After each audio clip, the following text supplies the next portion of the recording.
Hello everyone, welcome to my political journalism news channel. The story for today is in a significant strategic development. The US has decided to send shipments of Stinger missiles to Ukraine to fight the Russians. It has shades of the Reagan administration sending the shoulder-fired missiles to Afghan rebels in 1986, who at the time were embroiled in war against the invading Russian army. Just 3 months after the CIA put Stingers in the hands of Afghan Mujahideen fighters, it was estimated they were shooting down one Soviet aircraft a day.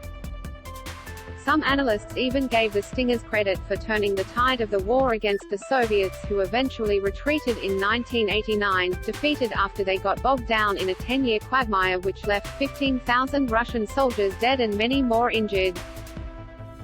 Developed by the U.S. Army in the 1980s, the Stinger is a 15-kilogram shoulder-mounted missile that uses an infrared sensor to locate an aircraft by its heat. The 1.5 meters long missile travels at twice the speed of sound and destroys its target with fragmentation explosives.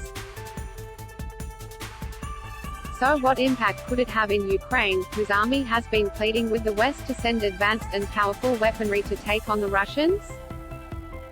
According to Australian counterinsurgency specialist Alan Orr, the jury is out, that's the unknown, Dr. Orr said, describing the looming shipments from the US and Western allies as too little lethal aid, too late. Everyone is just assuming it's Afghanistan again, well give 'em some Stingers and it'll all be all right, he said. The truth is we just don't know how effective they will be, Dr. Orr said, while cautioning they'll only be effective for as long as Russia wants to hold back. He described Russia as so far fighting with one hand behind its back, but with superpower capability to massively scale up the ferociousness of its invasion if they want to take the gloves off. Dr. Orr claimed the Americans were sending Stingers and anti-tank Javelin missiles to Ukraine as a way to assuage Western guilt and that the US was holding back the real high-tech weaponry because they don't want it to fall into Russian hands. If Ukraine, armed with the Stingers, started bringing down Russian aircraft with the same strike rate as the Afghans, Dr. Orr said it could result in major blowback. They'll probably cause more mischief than problems they will solve, he said of the Stinger's introduction into Ukraine. Dr. Orr predicted Ukrainian forces could be pounded with increasingly intense artillery and air attacks. Russia could launch a massive air campaign, he said, not that Moscow wanted to, he said, but it could level the place like Grozny, the capital city of Chechnya, if it had to. What we are seeing at the moment is Russia restrained, Dr. Orr said. It has become zero-sum game for Putin, he said, describing a Russian military failure in Ukraine as intolerable for Russia's president.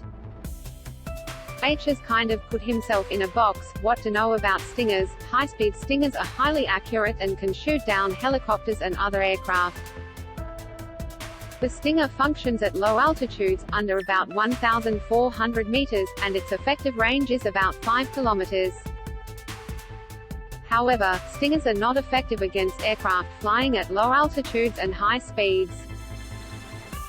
Aircraft can use several countermeasures against Stingers, such as decoy rockets and strobe lights. The Stingers are also not as effective in night fighting. Before the US announcement last week, Germany had already committed to sending it 500 Stinger missiles into Ukraine.